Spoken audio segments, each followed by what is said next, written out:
तब घर वालों ने ये नहीं कहा कि इतना किराया लगा के कहाँ मास्टर नहीं बनेगी। घर वालों ने तो नहीं बोला सर, लेकिन बाहर वालों ने कसर नहीं छोड़ी।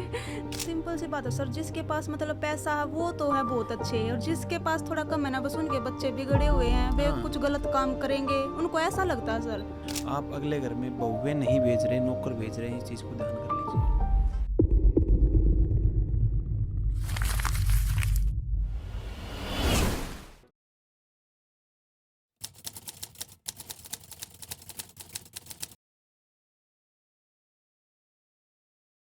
हाय, दिस इज़ रविंद्र शिवाच और आप देखना स्टार्ट कर चुके हैं टैलेंटेड रितु इंसान, जिसमें हम अपने स्टूडेंट्स के इंटरव्यू शूट करते हैं। उसी कड़ी में एक और इंटरव्यू आज हम शूट करेंगे सोनीपत ब्रांच की हमारी स्टूडेंट सपना का, जो कि बिलोंग करती हैं सर दोदवा गांव से, जो गोहाना के पास है। गोहाना के पास हाँ है जी दोदवा। सर। कितनी दूर पड़ता है सोनीपत से? लगभग सर ये 28 किलोमीटर्स। 28 किलोमीटर। तो फिर लगभग कितना भाड़ा लगता है, क्योंकि हरियाणा में तो महिलाओं के लिए बस फ्री नहीं है। नहीं सर, सर ये मेरे मतलब एक दिन का सर 100 रुपीज़ लगते हैं आने जाने के पूरे। 100 रुपये। तब घर वालों ने ये नहीं कहा कि इतना किराया लगा के कहाँ मास्टर नहीं बनेगी। घर वालों ने तो नहीं बोला सर, लेकिन बाहर वालों ने कसर नहीं छोड़ी। घर वाले तो सर यही सोचते भी बच्चे सक्सेस हो जाएंगे, तो फिर बाहर वाले हैं ना सर, वे मतलब बिगन की जड़। वे हैं सर बिगन के जड़। क्या बोलते हैं कुछ नहीं सर, ऐसे ही कि कि आप उनकी नज़रें पड़ते हैं तो आपको ऐसा लगता है? नजरे तो सर सच बताऊँ ना, मैं तो कई बार तो मैं ऐसे सोचती हूँ कि बस ऐसे रास्ते से जाऊँ जहाँ पे गांव वाले दिखे ही नहीं, कति बिल्कुल ऐसा रास्ता हो कौन सा अपने घर से सेंटर पे जाऊँ और सेंटर से घर पे आ जाऊँ, लेकिन इनको नहीं दिखनी चाहिए मैं। फिर ऐसे तो घर सर पे एक हेलीपैड बनवा लो आप। बस सर यही बोलते हैं सर, बस शादी नहीं करती, ऐसे नहीं करते। सर अगर एक इंसान सक्सेस होकर शादी करेगा तो वो इस बात को नहीं समझते सर, उनका सिर्फ मतलब होता है भाई शादी कर दो अपना, ऐसा ही है। आप समझो ये समाज कैसे वर्क करता है गुड़िया। ये आज भी ये नहीं सोच रहा, जैसे लड़के की शादी करेंगे ना तो बोलेंगे कि इसको कहीं जॉब लग जाए, छोटी मोटी प्राइवेट लग जाए, कुछ धंधा करता हो जिससे अपने परिवार को ये पाल सके। लड़कियों के लिए ऐसा सोचा जाता है? नहीं, लड़कियों के लिए सोचेंगे अच्छा लड़का ढूंढ दो, ज़मीन ठीक हो या सरकारी नौकरी हो या कुछ काम करता हो जिससे इसका गुजारा बढ़िया हो जाए। क्यों भाई? हमें ये सोचना पड़ेगा कि जब हम 50% पॉपुलेशन को नेगलेक्ट करना चाह रहे हैं कि ये काम नहीं करेंगे तो क्या ये समाज, क्या ये देश आगे बढ़ पाएगा? ये सोचने का सवाल है। अब इस गुड़िया की मान लो शादी कर देते, ठीक है गुड़िया, अब तो सच्ची सच्ची तू बताना इस बात को, अगर तेरी शादी हो जाती तो स्किल्ड नहीं होती और कल को तेरे हालात बिगड़ जाते, मालिक ना करे ऐसा परिवार मिल जाता, बिल्कुल, और साल 2 साल में तेरे बच्चा भी हो जाता, तो क्या उस परिवार को तो छोड़ पाती कभी? फिर नहीं सर, ये तो पॉसिबल ही नहीं होता। जब ये समाज में देखते हैं ना हम, सबके साथ हो रहा है। हर मतलब 10वें घर की कहानी मिल जाएगी आपको, एक ऐसी कहानी है। उसके बावजूद ये समाज सुधर नहीं रहा कि पहले हम अपने बेटियों को स्किल्ड करेंगे, उनको जॉब लगवाएंगे, कुछ ना कुछ करेंगे जिससे वो अपने पाँव पे खड़ी होंगी, अपने पति के ऊपर निर्भर नहीं होंगी। अब जो समाज वाले जिनकी आप सोच रहे हो, मेरे हिसाब से सोचने की ज़रूरत नहीं है।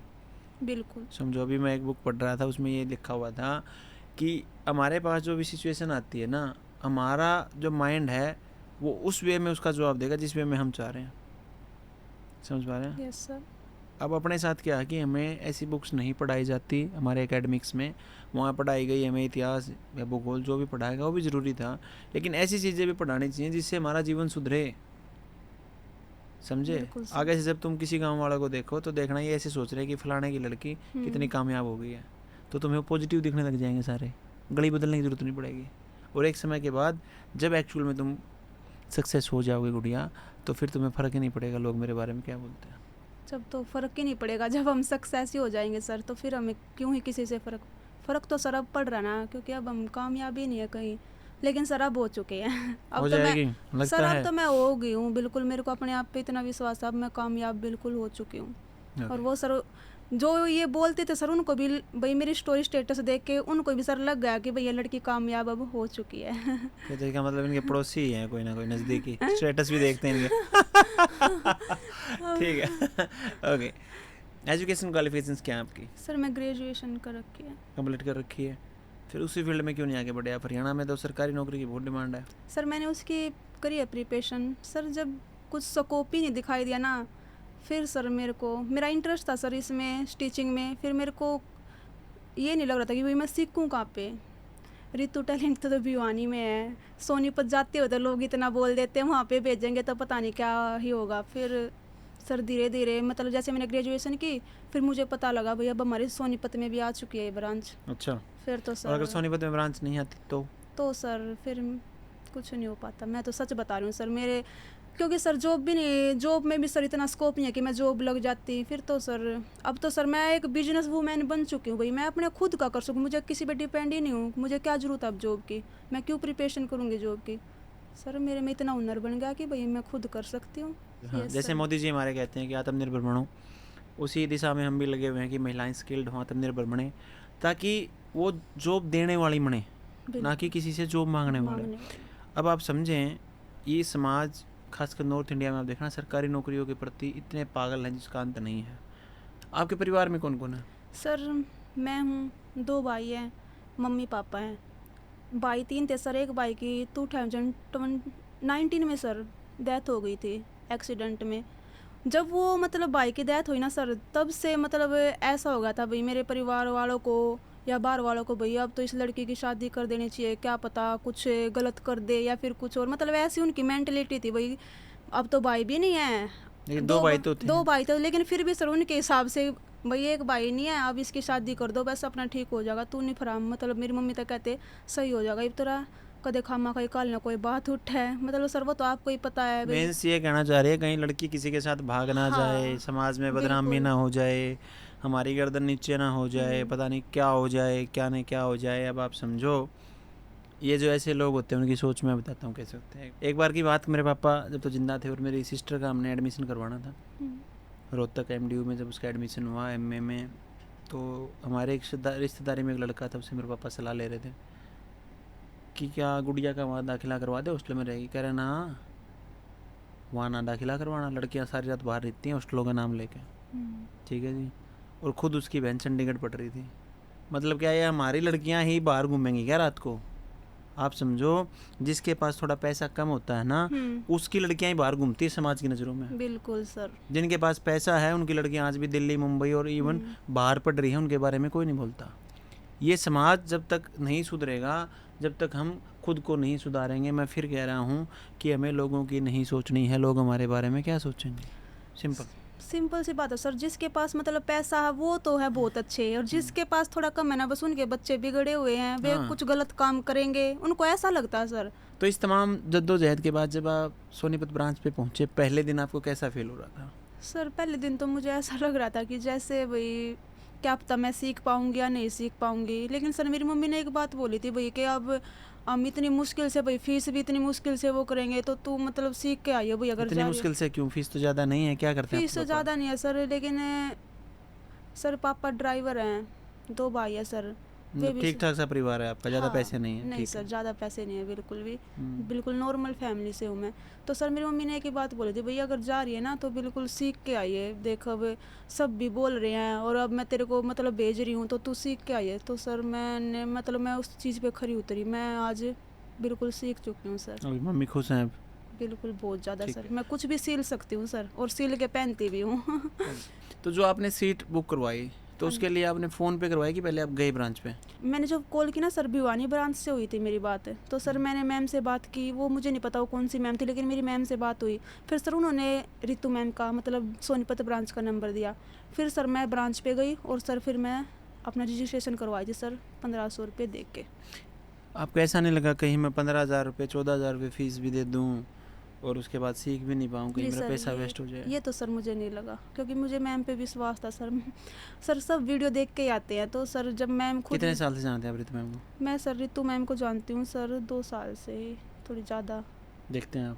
क्या अच्छा लगता था आपको? सर मैं मैम की जो मतलब स्टिचिंग देखती थी ना, इतनी फिनिशिंग के साथ, मैं सोचती थी क्या मैं भी ऐसी ड्रेस बना पाऊँगी। मेरे मतलब अंदर ये रहता था कि मैं भी बना पाऊँगी, फिर सोचती थी शायद ना बना पाऊँ, लेकिन सर अब सब कुछ। तो जो रितु मैम ने आपको ड्रेसेस सिखाई, हाँ जी सर, उनमें सबसे अच्छी कौन सी लगती है आपको? सर सबसे अच्छी का तो मतलब ही नहीं है सर, सारी अच्छी होती है, मैम की ड्रेस बुरी कौन सी होती है? नहीं, जो रितु मैम ने आपको सिखाई, जो सिलेबस का पार्ट थी। जो सिखाई? हाँ सर वो तो अभी पहन के बैठी हूँ मैं सर आपके सामने। सही है। कितने रुपये बना दिया आपने? सर ये मेरी शायद 7-8 हज़ार रुपये में बनी है सर। 7 से 8 हज़ार रुपये लगा दिया आपने इसके ऊपर? क्योंकि सर फैब्रिक के ऊपर डिपेंड करता ना, वो महंगा या सस्ता। मतलब 15,000 रुपये की फ़ीस का नाम लेके अपने घर वालों को कितना खर्चा करवा दिया फिर? सर खर्चा देखो, अभी इस फील्ड में आ गए तो सर सीखने के लिए तो खर्चा तो करना पड़ेगा, तभी तो कुछ बन पाएंगे। अब बिना खर्चा करे तो सर ऐसे नहीं हो पाएगा। नहीं हो पाएगा सर। क्योंकि ये ड्रेसेस तो भी आपके काम ही आएंगे जब अपना बिल्कुल बुटीक या सर। अपना काम करेंगे। सोशल पहन तो मीडिया सर हम ही रहे हैं, अगर सर हमने खर्चा किया है तो कोई और थोड़ी ना पहन के बैठा है, मैं ही तो पहन के बैठी हूँ। मैं है तो सर ये तो ओबियसली। हाँ, बेसिकली जो काफ़ी बच्चे हाँ। हमारे इंटरव्यूज़ को फॉलो कर रहे हैं काफ़ी दिनों से, वो समझ भी सकते हैं कि जो हमारी फ़ीस है वो तो फिक्स है। जो बच्चे बताते हैं, कोई 60,000 बताता है, कोई 1 लाख, कोई 1.5 लाख जो खर्च बताता है, वो ड्रेसेस का बताता है कि इसने और कितनी सर ज़्यादा बनाई। विश्वास भी नहीं होता सर कि 14,000 रुपये फीस है, मतलब कि ऐसे सोचते हैं सर कि भाई बहुत ज़्यादा फीस हो गया। अभी मैंने कल ही बताई है सर एक लड़की को, तो वो सोचती थी कि 25,000 फीस है हमारे इंस्टीट्यूट की, तो वो मेरे से बोल रही है कि सपना मैं 25,000 तो ही दे पाऊंगी। मैं बोली तो 25,000 किसने बताई है? फिर वो किसी ने अंजलि का नाम लिया उसने कि मेरे को अंजलि ने बताई। मैं वही 25,000 तो नहीं है, लेकिन 15,000 या 14 मगा चाहे तो 14,000 रुपये फीस है, या फिर इंस्टॉलमेंट में देंगे तो 17,000 फीस है। तो फिर सर ने बोली इतनी कम फीस में? मैं कहा हाँ भाई इतनी कम फीस में हम सीख रहे हैं। ठीक है फिर तो मैं भी जाऊंगी। अब वो क्योंकि आप समझें, फ़ीस तो हम बढ़ा दें, फ़ीस का कोई काम बड़ा काम नहीं है। और आप समझें, यस सर। अगर जैसा हम सिखाते हैं उसके हिसाब से हम 50,000 भी फ़ीस कर दें 3 महीने की, तो भी ऐसा नहीं है कि हमारे पास बच्चे नहीं आएंगे। बच्चे आएंगे हमारे पास, लेकिन वो बच्चा नहीं आ पाएगा जैसे आप हैं, आप नहीं आ पाते। फिर कुछ ऐसे बच्चे हैं जिनको समाज वैसे ही निकलने नहीं दे रहा, ऐसी महिलाएं जो अपने आप में परेशान हो रखी हैं, वो हमारे तक नहीं आ पाएंगे। और जब वो हमारे तक नहीं आ पाएंगे, फिर जो हमारा इंस्टीट्यूट है उसकी आत्मा मर जाएगी। जो सोच के हमने भाई बहन ने शुरू किया था वो पॉसिबल नहीं, फिर क्या फ़ायदा होगा इसका? सर हम तो क्लास में बैठ के ही बात करते थे आपस में, लड़कियां भैया हम कितने लक्की है जो हमारे यहाँ पे ब्रांच आ गई ना, कितनी दूर दूर से लड़की आती है सर सीखने, हम देखते हैं इतनी आपके यहाँ असम पे, से, उड़ीसा से, हाँ, तमिलनाडु से, न्यूजीलैंड से, पता नहीं कहाँ। जैसे हम लाइव क्लास देखते थे ना सर, तो मैम नाम भी लेते थे भैया वहाँ से आई हुई है, तो सर हम अपने आप को बहुत लक्की समझते थे कि ये हमारे यहाँ पे। समझो यहाँ पे पीजी की खर्च 24,000 रुपये है, एक साथ दे तो 22,000, नहीं तो 24,000 मान के चलो। तुम्हारे 24,000 रुपये फीस ही लगी होगी, इतने तुम पीजी के देते हैं। फिर 3 महीने घर से दूर रहते हैं, और सबका परिवार अलाउड नहीं करता घर से दूर रहना लड़कियों को। बिल्कुल सर। ओके, जो वहाँ पे स्टाफ था, जो ब्रांच डायरेक्टर थे, उनके साथ कैसी आपकी बॉन्डिंग रही सोनीपत में? सर मेरी तो बहुत ज़्यादा अच्छी रही है सर। सर हमारी बॉन्डिंग टीचर्स भी तो होते हैं ना सर, टीचर्स की इतनी अच्छी वो सर सिखाने की और एक चीज़ बात करने की, तो सर हमारी तो बेसिक इसलिए अच्छी होगी सर। हम क्यों किसी के साथ बुरा व्यवहार करेंगे सर? हम तो जो हमारे साथ बुरा व्यवहार करता हम तो उसके साथ भी बुरा व्यवहार नहीं करते। टीचर तो सर हमारे बहुत अच्छे, बहुत अच्छा स्टाफ है सर। रितु मैम से मिले हैं आपको भी? हाँ सर। कैसी बॉन्डिंग रही उनके साथ? सच में सर, मतलब कि मैंने ज़िंदगी में है ना सर ऐसी लेडीज़ नहीं देखी सर, मतलब इतनी ग्रो कर रही है और उसमें एटीट्यूड लेवल सर मिल के तो लगता भी नहीं रितु मैम है, क्योंकि सर बिल्कुल हमारे जैसी हो जाती है मिल के। ऐसा मतलब ऐसा फील नहीं होता कि रितु मैम ही है, बिल्कुल जैसे हमारे। तो कैसे बताएं उनको, क्या करें जिससे आपको फील हो कैसे रितु मैम? मतलब सर एक जो इंसान आगे बढ़ जाता है सर उसका एटीट्यूड लेवल सर थोड़ा सा ज़्यादा वो हो जाता है, लेकिन सर वो तो क्या कहें, दीदी को एटीट्यूड में बात किया करें ऐसे ना सर, कोई स्टूडेंट आए तो मिले ही ना, दूर हटा दे सबको, ऐसा? आप समझे, स्टूडेंट्स हैं तो हम हैं, ये इंस्टीट्यूट है, अगर स्टूडेंट ही नहीं होंगे तो क्या ज़रूरत है फिर इंस्टीट्यूट की, क्या हमारी ज़रूरत रह जाएगी? आप समझे, हमारे लिए आप, मैंने आपको समझाया भी होगा बुटीक मैनेजमेंट में कि जो स्टूडेंट्स हैं वो हमारे लिए हीरो हैं। इंस्टीट्यूट या रितु मैम हीरो नहीं है। हीरो वो स्टूडेंट हैं कि इनको हम सिर्फ एक गाइड की भूमिका में हैं, जिससे कि हम बच्चे को हाथ पकड़ के आगे बढ़ा सके, उसको उसके भविष्य में दिखा सके कि आप क्या कर सकते हैं। वो हमारी भूमिका, वो हम कर सकते हैं। ठीक है। जब सर मैं ब्रांच पे आई तो मुझे लगता था जो हमारी ब्रांच की ओनर रितु मलिक, मैं सोचती थी सर कि बहुत ज़्यादा एटीट्यूड होगा मैम में। मतलब मैम का जो स्टैंडर्ड था ना उससे देख के लगता था, लेकिन सर बिल्कुल मतलब जब से मैं 3 महीने जो ये मेरे 3 महीने में रही हूँ ना सर, मुझे मतलब ऐसा हो गया भाई इंसान ने सर एटीट्यूड तो करना ही नहीं चाहिए, क्योंकि सर मैं देखती थी हमारी जो फैमिलीज वगैरह उनमें एटीट्यूड देखती थी, लेकिन यहाँ पे आके सर देखा ना कि भाई जो जिनके पास पैसा होता है ना उनमें सच में एटीट्यूड नहीं होता, वे तो करने वाले ही करते हैं एटीट्यूड। रितु मैम में मैं सोचती थी, लेकिन सर रितु मैम भी जिसके पास जितना पैसा कम होता है उसके पास ही गो उतना ही ज़्यादा। सर ये अब मुझे ना इस फील्ड में आके पता चला सर इस बात का। तो ऐसी ड्रेसेस जो आपने बनाई हैं सुंदर सुंदर प्यारी प्यारी, हाँ जी सर। तो टोटल लगभग खर्च कितना करती है आपने 3 महीने में? सर टोटल सच बता दूं सर? सच देखो सर मैं बिल्कुल सच बताऊंगी, मैं मतलब कि सर ये मान लो मेरा 7-8 हज़ार का ये फैब्रिक है, और सर मेरा नो मान लो 11,000 तक का खर्चा है फैब्रिक के ऊपर। हाँ सर, क्योंकि मैंने कुछ घर से वो करे सर, मैं बिल्कुल एक आधी ड्रेस मतलब जो आंटी के संदूक में रखे थे वो।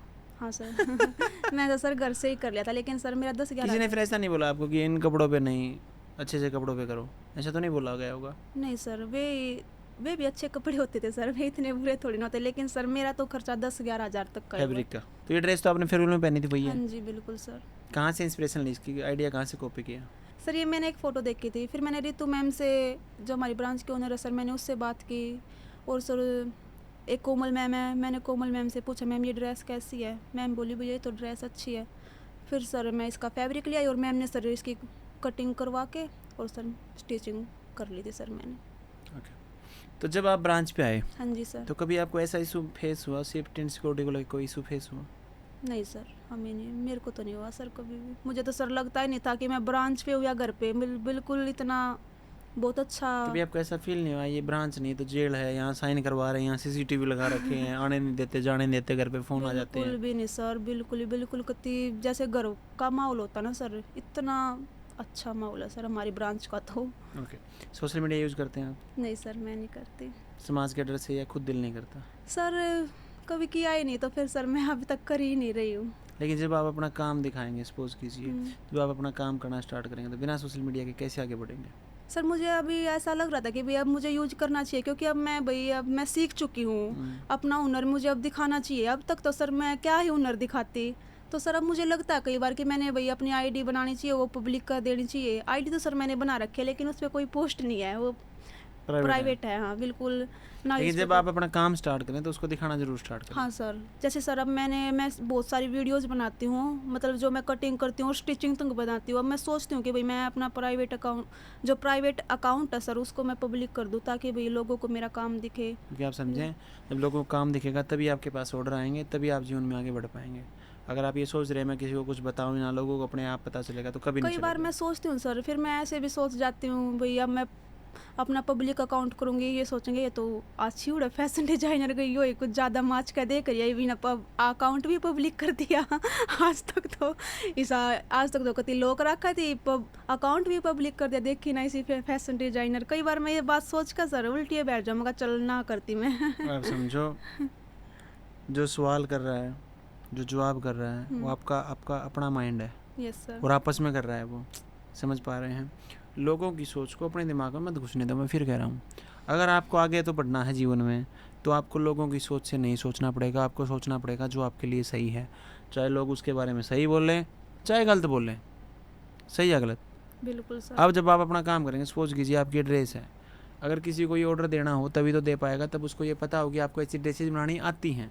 अब हर किसी के कान में जाके तो नहीं बताएंगे मेरे को ऐसा काम आता है, दिखाना ही पड़ेगा। यस। अगर आप मान के चलो, अगर टैलेंटेड इंस्टीट्यूट नहीं होता सोशल मीडिया पे, तो क्या आप यहाँ तक आ पाते?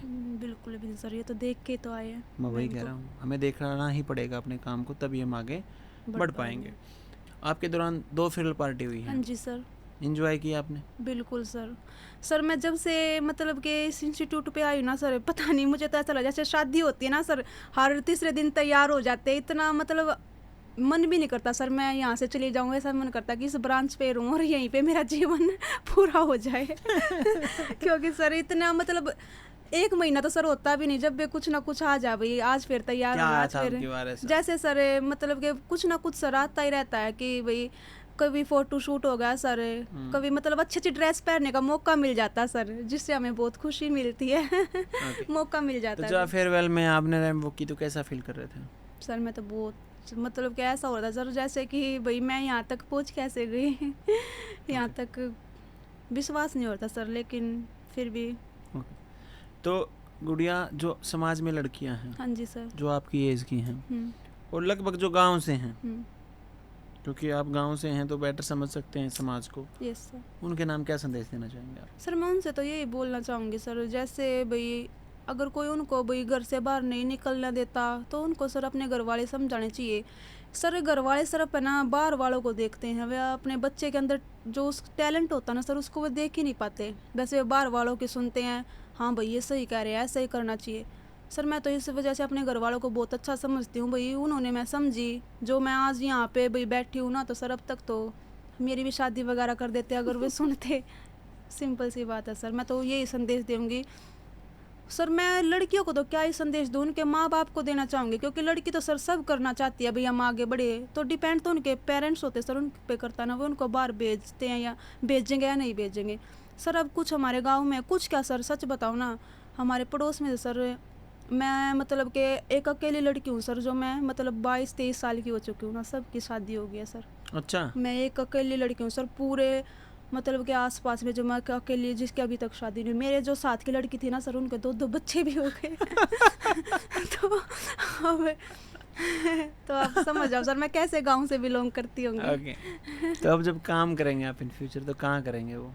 गाँव से सर ही शुरुआत करेंगे? गांव से तो सर मैं नहीं करूँगी। हम्म, मैं सर अभी तो सर मैं ये मतलब मैं सोचती थी भाई मेरी शादी कहीं शहर से में हो जाए तो फिर शहर में बुटीक करूँगी। मैं ये सोचती हूँ सर, क्योंकि गांव में तो सर बुटीक चलने वाला नहीं है सर, ये तो मुझे ही पता सर, गांव का तो अलग ही माहौल तो होता मतलब जो है। आप रिश्ता देखेंगे वो ये चाहेंगे कि शहर में हो हाँ जाए मैं आपका? यही चाहती हूँ सर, अगर मेरी शादी हो तो शहर में हो, वही से बढ़िया बुटीक करूँगी, मैम ऋतु मैम की फ़ोटो वगैरह लगाऊंगी शीशे पे और फिर मेरा नाम बन जाएगा। मोटे पैसे कमाऊंगे। तो अभी आप देख पा रहे थे हमारी प्यारी बहन, छोटी बहन सपना को, जो कि बिलोंग करती है सोनीपत के गांव से। और गाँव की मानसिकता आज भी आप इनकी बातों से जो झलक रही है वो समझ सकते हैं। और मैं इस वक्त को बहुत अच्छे से जानता हूँ इस मानसिकता को, क्योंकि मेरी खुद 4 बहनें और मैं भी एक ऐसे ही गांव से बिलोंग करता हूँ, जहाँ पे मैंने ऐसे अभी देखा कि 18 साल की लड़की जिस दिन हुई है उसी दिन उसका केक कटा और उसी दिन उसके फेरे करवा दिए गए। अब ये समाज ऐसा क्यों कर रहा है मुझे नहीं पता, और ना मैं इसमें ज़्यादा घुसना चाहूँगा, लेकिन इज्जत के नाम पर जब तक लड़कियों की हम शादी करते रहेंगे, मेरे हिसाब से वो काम सही नहीं है। आप अगले घर में बहुएं नहीं भेज रहे, नौकर भेज रहे हैं, इस चीज़ को ध्यान कर लीजिए।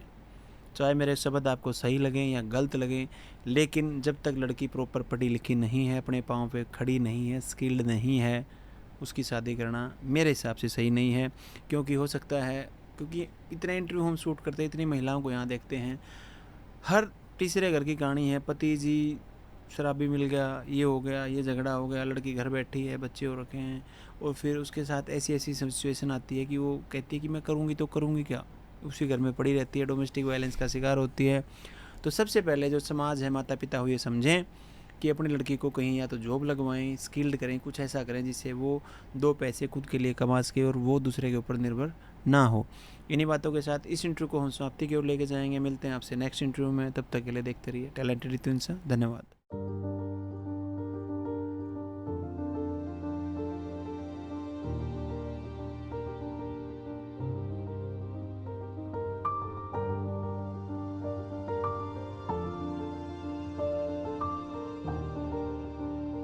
महिला उत्थान की मुहिम को आगे बढ़ाने के लिए अब हम आपके शहर में भी अपनी ब्रांच खोल चुके हैं। यदि आप ऑफलाइन सीखना चाहते हैं तो आप हमारी ब्रांच पे जाकर एडमिशन ले सकते हैं। इन सभी शहरों में हमारी ब्रांच खुल चुकी है। अगर आप भी मुझसे स्टिचिंग सीखना चाहते हैं तो नीचे दिए गए बटन पर क्लिक करें, आपका ये पेज ओपन हो जाएगा। उसके बाद रजिस्ट्रेशन नाउ पर क्लिक करें, उसके बाद अपना नाम फिल करें, उसके बाद अपना नंबर इसमें फिल करें।